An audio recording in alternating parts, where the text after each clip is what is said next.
The pilot for The Dead Files opens with Steve DeShavi, a retired NYPD detective, driving to a home owned by an architect named Elvis Restaino, which Elvis has named Erieville Manor. Elvis has a problem. He lives on the West Coast and bought Erieville Manor without even looking at it, according to Steve. Elvis is a designer based out of the West Coast.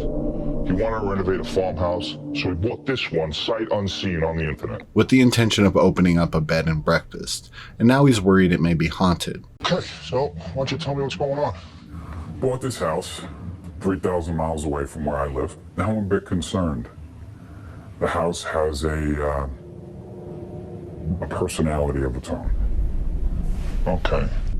Elvis brings Steve to his room and describes his first brush with the unknown. I was coming in from the night, had some wine. I was a bit foggy, I was tired. I was kind of drifting in and out of sleep. I woke up and there was this young woman, really heavy hair, like I felt the weight of her hair kind of draped over my chest, kind of looming over me. Okay, I'm gonna ask the obvious questions. Did you drink enough that you think you wouldn't recall it, or was you dreaming? No, not at all. Then he shows Steve the dining room.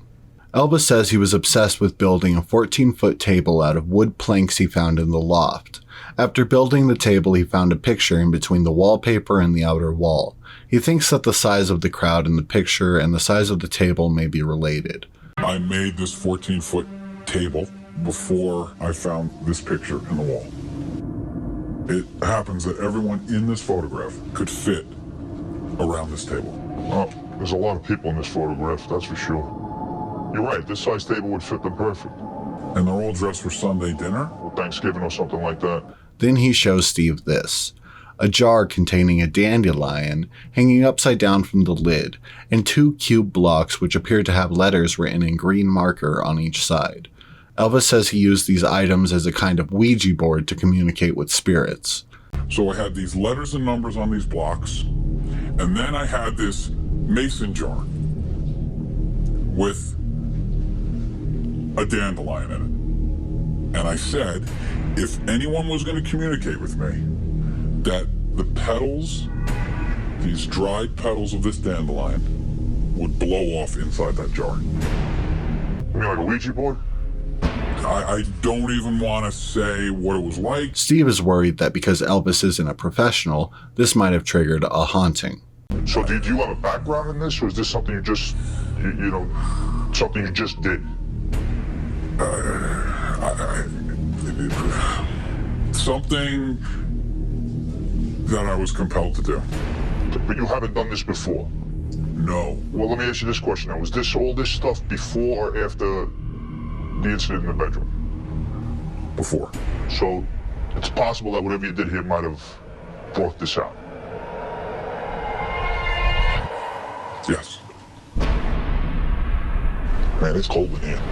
After completing his walkthrough, Steve visits the neighbor and asks her some questions about Elvis and the house. She recalls as far as 1935, and the earliest person she remembers dying there was a woman named Maud Brown, whose funeral was hosted in the home's parlor. I can remember when Maud died, and they had a funeral for her in that front parlor down there. Did Maud die in the house? Maud did, yes. Steve then heads over to the Erieville Office of Public Records, So I'm going to head over to the Office of County Records and see what I can find. and after unsuccessfully searching for an article, asks an employee to help him find information on Erieville Manor. She returns with several printed out articles describing a story of a woman, Mrs. Purdy, from 1898, who poisoned her whole family after going insane. Since Paris Green was the chemical used to commit the act, Steve then interviews a man he calls Dr. Sawyer about the use of the poison. A woman poisoned her 3 children and her husband using something called Paris Green. Paris Green historically was used as a arsenical pesticide, that is, an arsenic-containing pesticide of high potency. Very dangerous compound has been removed from the market for decades now. 12 hours before Steve completed his walkthrough, after one of her cameramen removes the photos from the walls, Amy begins her walkthrough. Amy sits at the bottom of the stairs for a moment. Okay, She goes to the second floor and allows the dead person to enter her body and speak through her. As a physical medium, one of the things that I can do is allow the dead person to enter my body. In that way, they can speak through me. Who's saying that? I don't want to talk to you. I don't want to talk to you. Why are you making us do this? I don't want to talk to you. She describes pain in her head and stomach. A lot of stomach issues. There was an illness too. Every day pain. It's not even worth it. It's not even worth it. She guesses the year is 1890 to 1910, then goes back down the stairs. She hates it here. Keeps running away from me. What time period do you get? I'm getting early. I'd go back to like even maybe 1890 to 1910. She points to the top of the stairs. The lady's up there. She points to the top of the stairs another time. She hates me with a passion. Where is she now? She is on the landing, at the top of the stairs, on the landing. She's right there. And she says there are 2 children next to a woman, brother and sister. Smaller children. I'm getting 2 children, and they showed me that there were graves. They're in a circle, which for me, for some reason, I'm thinking relationship here, that maybe they're brothers and sister. She claims that the children are trying to protect her from the woman, who Amy believes is their mother, then calls her mentally ill, without love, pure evil, and a sociopath. And I feel like this is actually their mother. Like they're still under her thumb. They're just still under her thumb. And that's how it should be.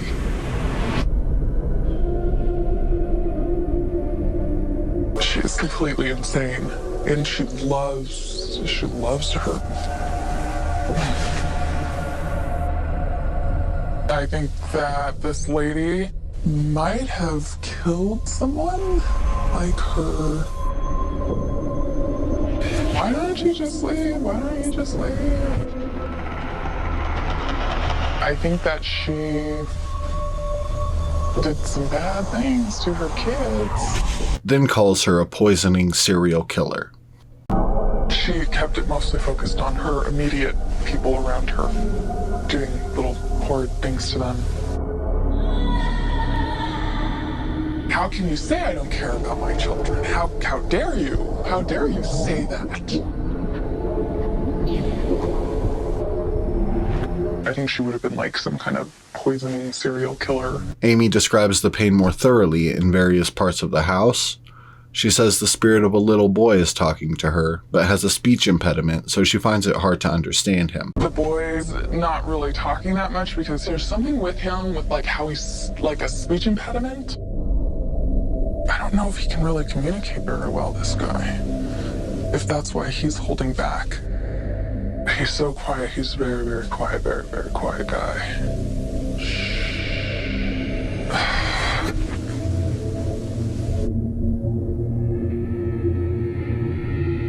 From here, what direction do you get pulled? By the trees. Because it's peaceful there. Will they talk to you? Yeah. How much they freaking hate this house. Amy then brings her cameramen out into the snow. She says that the children don't like being in the house, and that their favorite place to be is outside by the barn.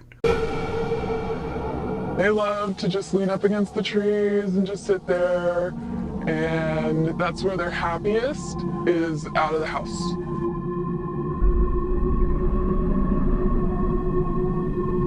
These kids, they hate the house because the house has the witch. She describes a circle of graves with a passageway in the center, drawing it into the snow and saying someone opened the passageway. Passageways are basically doorways to and from other doorways. The dead can come and go freely through them.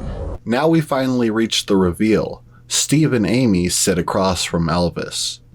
Elvis describes to Amy the nighttime apparition he witnessed. They supplement this with Amy standing at the bottom of the stairs and describing the woman's age. Just eating, drinking. I went to sleep and this person, a young woman, appeared. She was young, maybe in her mid-20s, mid to late 20s. Elvis says that when she was looming over him, she had hair that wasn't blonde, wasn't black. They supplement this with a clip of Amy saying she always wanted red hair, so she shows herself with red hair. It wasn't blonde, it wasn't black, it was this, kind of a neutral, almost like watching a black and white movie. She always wanted red hair, so she shows herself with red hair, but really it's like a dark mucky brown. Amy confirms she saw a woman who may have poisoned her husband or her children. Steve even got chills. Well, I have to say that I did encounter a woman. She may have poisoned her husband or her children. What Amy just said gave me chills. I don't really get frazzled too often. This frazzled me a lot. He says there was a woman that lived here with her husband and 3 children in the 1890s. They supplement this statement with Amy's guess of the year. There was a woman that lived here with her husband and 3 children back in 1898. What time period did you get? I'm getting early. I'd go back to even maybe 1890 to 1910. Who went insane, then poisoned her husband, 3 children, and herself. They supplement this with Amy's poisoning serial killer clip. An insane mother poisoned her husband, her 3 children, and poisoned herself. And I feel like this is actually their mother. I think she would have been some kind of poisoning serial killer. Steve asserts that consuming the poison made the mother insane, but Amy says she was mentally ill before she started consuming Paris Green, and says she was taking it to build up to what she was going to do. Steve again asserts hallucinations from Paris Green, claiming that it causes brain swelling. They supplement this with Amy saying her head hurts. Some of the symptoms from doing this is they get a little mental. Exactly what it says right here. Insane mother. She acted insane. That's a side effect of... Well, and she was mentally ill before she started ingesting the poison. I think that she was probably taking it to build up to what she was going to do. The way the doctor described what happens to people that are ingesting this over time, within a couple of weeks, people perceive them as being crazy. They hallucinate, all kinds of their head swelling, the brain swelling, Their heads. I do get a lot of lower head pain, upper neck pain right here. Very, very, very intense. Very, very, very bad. Steve says that she died in the house, but the dose wasn't strong enough to kill any of the children, and that the 4-month-old died 9 months later. She wound up dying in this house. She didn't measure out. The way the doctor explained it to me, nobody can measure out how much is going to be lethal and how much won't be lethal. She put this arsenic in the husband's coffee. She forcibly fed it to a 4-year-old, a 2-year-old, and she had a 4-month-old. I think that she did some bad things to her kids. 3, 4, 5, about that age. There's also something with smaller children. The 4-month-old eventually died 9 months after. It was ironic what happened. She tried to kill her whole family and then wound up being the only one that died. Well, the younger child died later on. But that isn't what Amy said. Amy called her a poisoning serial killer. The first thing I would like to do is point out that Amy is intentionally vague in her description of people, events, and communications between her and the spirits. Still, she says several things that warrant suspicion. First, let's take a look at this. The grave of the woman Amy describes as a poisoning serial killer. I know this is her grave because she died in 1898, is buried in Erieville Cemetery, and was married to George Purdy. Her name was Emma Marvin Purdy. Even though Steve says there are 3 children, there are only 2 graves listed, but kids died a lot in the 1800s, so I don't think it's a big deal that the grave isn't on here or hasn't been identified. Still, the children the 2 graves belong to were born in 1893 and 1896, so these graves must belong to the 4-year-old and the 2-year-old. Since these are 2 boys' names, the girl Amy spoke to must be the 4-month-old, who, according to Steve, was 1-year-old when she died. But if these people lived to be 91 and 71, then how was there a second spirit of a child? Remember, the boy with the speech impediment?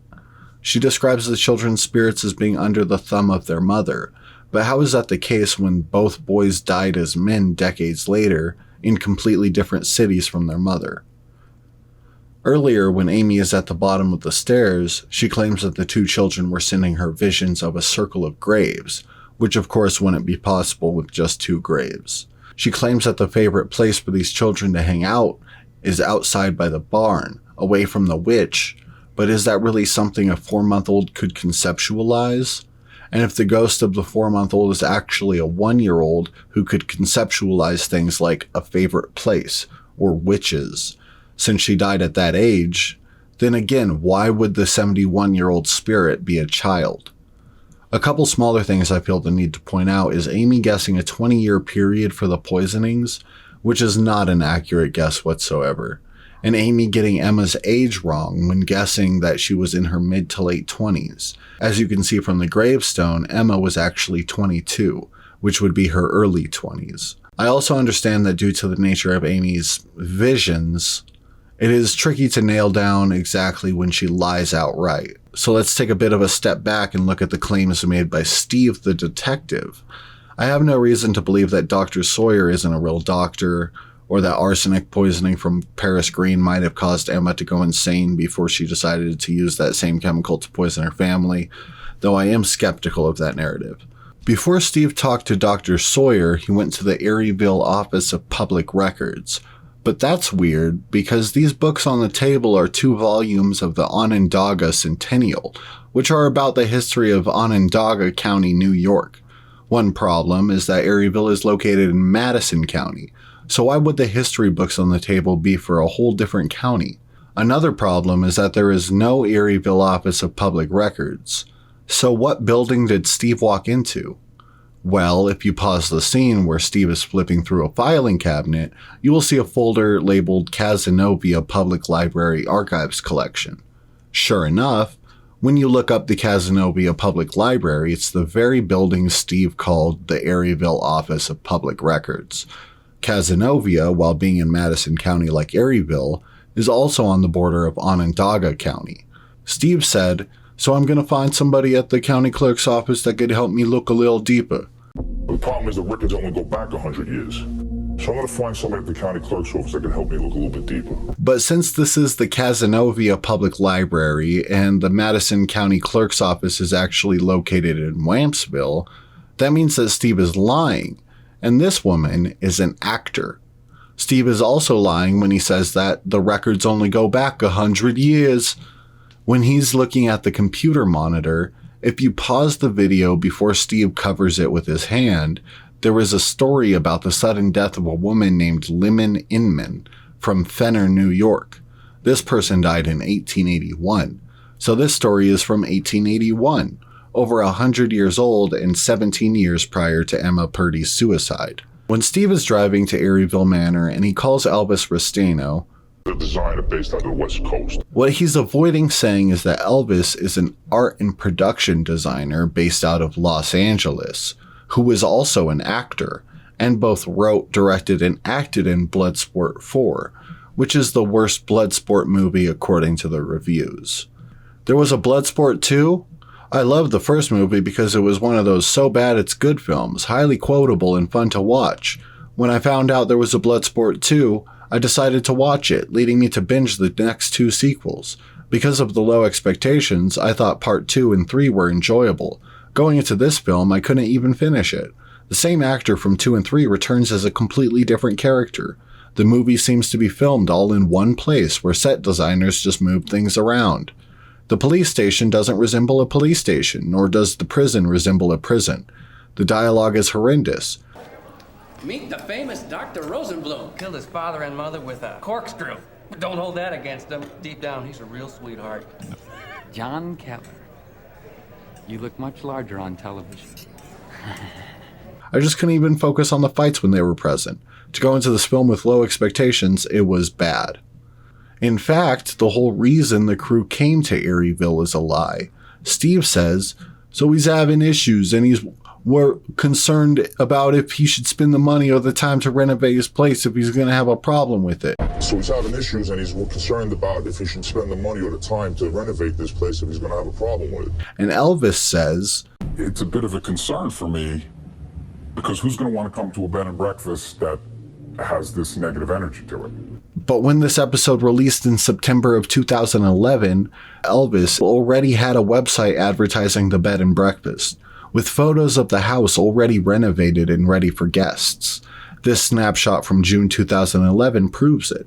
The website has been largely unchanged since then, and since I'm not a real journalist, I didn't bother calling the number to see if Elvis is still in business, but I doubt it.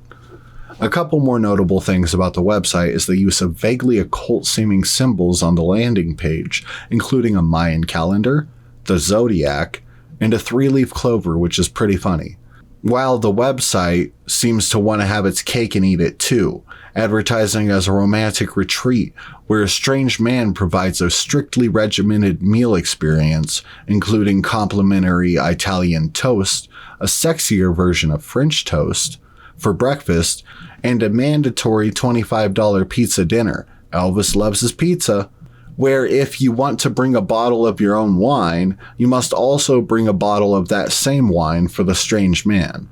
It also hints very gently at the possibility of a supernatural experience, including a mysteriously named bar seance, and even a photo of Elvis with the dandelion he used to open a portal to hell. In an article that I find infuriating to read, whereby the real journalist seems to just outright believe in ghosts, Elvis says he was paid for the episode. They took me out for dinner one night, he said. They gave me payment for cleaning the house, for having maids over, because there would be 20 people trampling through the house. There was no, here's a load of cash and now we want to do it. Even if he wasn't paid a lot, which is definitely a subjective claim, he was paid for this by the producers of the show. There is no denying that the episode, while according to the article premiered to 500,000 people, would have been beneficial free advertising for the bed and breakfast. The fact that the Manor has such strict rules and that you have to be personally acquainted with Elvis are definitely much larger disincentives than the possible haunting. Ghost tourism is a whole industry after all. But even if they really went to help Elvis get rid of his sleep paralysis demon, even if the Cazenovia Public Library was also the Erieville Office of Public Records and the Madison County Clerk's Office, even if the 71-year-old man became a 2-year-old ghost and traveled over 1,000 miles to haunt his former home, none of that matters, and here's why. When Steve is in the library, surrounded by the wrong books, the actress he implies is a government worker hands him an article and says, Turn of the century, there was a wife who poisoned her whole family in that household, and they were the Purdy's. If you pause the video at the right time and spend a very long time transcribing it by eye, this is what the story she hands him says. An Erieville tragedy. An insane mother poisons herself and 3 children, the mother dead. The people of the village of Erieville were shocked Monday morning by the news that Mrs. George Purdy had poisoned herself and 3 children with Paris Green, and all were likely to die. The news was brought by a messenger who came to summon Dr. Beebe and created a profound sensation. Mr. and Mrs. Purdy lived on a farm about 24 miles south of Erieville in the town of Georgetown. Both were members of the Baptist Church, and were known and respected as honest, hard-working people. For some time, Mrs. Purdy had acted strangely, and for several days she had been considered insane. The trouble was thought to be only temporary, however, and as she was not violent, no very close watch was kept over her. Sometime late Sunday afternoon or evening, she left the house unknown to her husband, and when he went to look for her, she could not be found. The neighbors were notified and a search commenced. After a long search, she was finally discovered lying in some bushes next to the house. Even then, the family did not suspect the homicidal tendencies that had developed, and no measurements were taken to restrain her. About 3 o'clock Monday morning, while her husband was away, it appears that she procured Paris green, part of which had been used to kill potato bugs, and succeeded in giving it to her 2 youngest children, whose ages were respectively 2 years and 4 months. She had evidently attempted to force some of the poison down her eldest child, which is about 4 years old, but had not succeeded in giving it a fatal dose. She then took a large quantity of the drug herself. When found, they were all in a pitiful condition, and it was thought that all but the eldest child would die. Dr. Beebe responded quickly to the call and exhausted every resource to save their lives. He succeeded in the exam of the children, but the mother died at 9 o'clock in the evening. The funeral was held yesterday from the Baptist Church in Erieville. The case is one of the saddest that we have been called upon to chronicle in many months. The entire community is saddened by the terrible occurrence, and the stricken husband and her motherless children are the objects of universal sympathy and condolence. Did you catch that at the very beginning of the article? Mr. and Mrs. Purdy lived on a farm about 24 miles south of Erieville in the town of Georgetown. If you look up the address for Erieville Manor, which is on the website for the bed and breakfast, you'll find that Erieville Manor is right here, just down the street from the post office. If you go 24 miles south of Erieville, you'll find Georgetown, the town in which the Purdys actually lived. That's right. According to Steve's own source, the Purdys didn't even live in Erieville, let alone Erieville Manor. Which not only means that the librarian city employee actress lady was lying when she said, Turn of the century, there was a wife who poisoned her whole family in that household, and they were the Purdys. It means Steve was lying during the entire reveal, where he says, There was a woman that lived here with a husband and 3 children back in 1898. Which means that when Amy claims that the spirits of the children didn't like being in the house because of the abuse they suffered within its walls at the hands of their mother, when she says that their favorite place to be is out by the old barn, she is lying. Amy is a liar. Steve is a liar. Elvis is a liar. The lady in the library is a liar. Dr. Sawyer, I have no proof is a liar, but I am very suspicious of. Even the first few quotes you hear at the beginning of the episode are dishonestly used to support this lie. These people were dying. The house has personality of its own. She did some bad things. There was a being in my bed with me. She's pissed.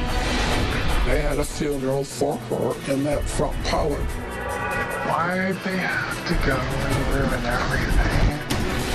1898, we think it was when She went insane. There was a quote of the neighbor saying they had a funeral for her in the front parlor, but she was talking about Maud Brown, not Emma Purdy.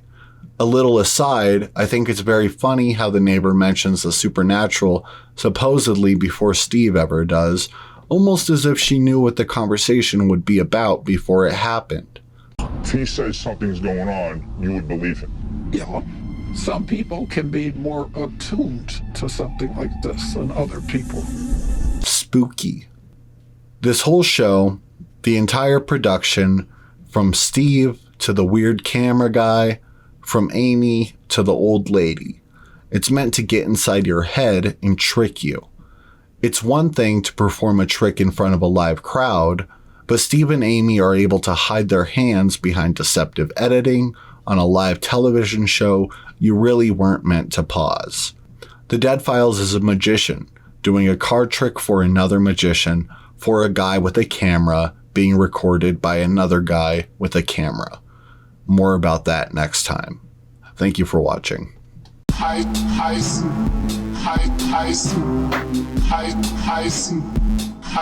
Dead people. Dead people.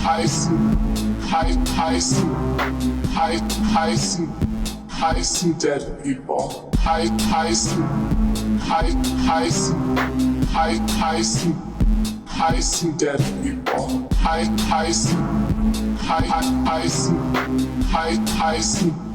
I speak to dead people.